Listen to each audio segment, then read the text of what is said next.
Policy speech from yesterday. Republicans trying to sort through it, particularly the core Washington establishment types. This is Trump also refusing now to rule out using nuclear weapons against ISIS. So is he heading in the right direction on foreign policy? Joining us, Louise Minch, Christian Whiten, Lisa Booth, and Steve Rogers. Christian Whiten, you're a foreign policy expert. What's your assessment of the speech and also today the idea of perhaps using nukes against ISIS? Well, it's a very Donald Trump speech and a very Donald Trump statement about nukes today. It's sort of a lot of slogans and bumper stickers that were strewn together in a speech that actually didn't make much sense. It was a very contradictory speech. He said he wants to defend the West, but he also wants to be very harsh with our allies. He says he wants to get tough with radical Islam, and he says a few bad things about the Iran nuclear deal, but ultimately he would just enforce strictly Obama's Iran deal. That's impossible. You can't get tough on radical Islam and continue the accommodation of the Iran deal that Hillary and Obama started.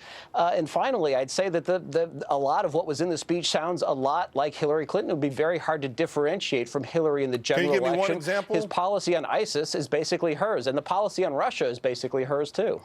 Steve, you know the foreign intelligence and foreign policy very well, and you're a strong Trump supporter. Were you happy with the speech? I was. Donald Trump projected leadership. He's sending a very clear, unmistakable message, unlike the President of the United States, that he will, if necessary, use the weapons that are necessary to take them out.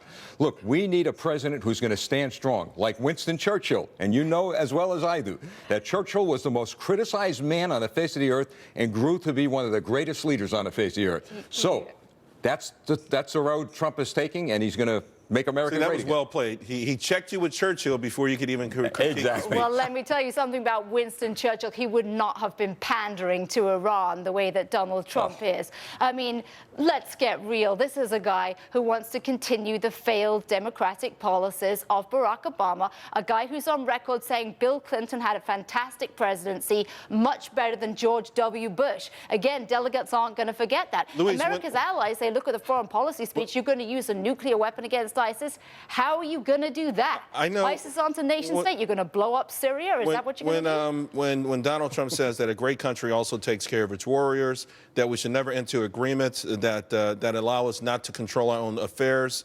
I mean, these are things that resonate with the American public, and it should resonate with Europeans, by the way. I remember when Iran took those British ships a few years ago, maybe 10 years or so ago, and they kind of had to go to Brussels for permission to try to get them back. That was embarrassing. Right, well, I don't know about British ships. I remember where they took the American ship recently, you know and they made the American woman sailor wear a hijab. And what did President Obama do? Absolutely nothing. And what's Donald Trump going to do about it? Continue the Iran deal that Ted Cruz will cancel on day one. He just said he was going to continue it. The reason why we are in the state of affairs we are in today is because we have weak leadership in this country. We have to project long leadership. So you're going to continue Barack Obama's policies. Your idea of leadership is we will bow to Iran. My idea of leadership is getting the NATO countries, including Great Britain, to get on board again with the United States and strike at the enemy. As though we have not. Let me bring in That's just Lisa. Pathetic. Overall, I think I heard a lot of people say it was a good first step. And what do you think?